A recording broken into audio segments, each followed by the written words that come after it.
अगले लंबे रखने के लिए कोई उम्मीद ही नहीं।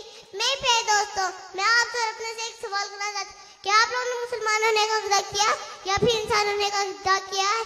75 साल से फलस्तीन की सरजमीन पर खून रेजी हो रही है। चकरा है मेरा कुछ चला उसको छुड़ाए, जंजीरों को तोड़ दे उसे आजाद कराए।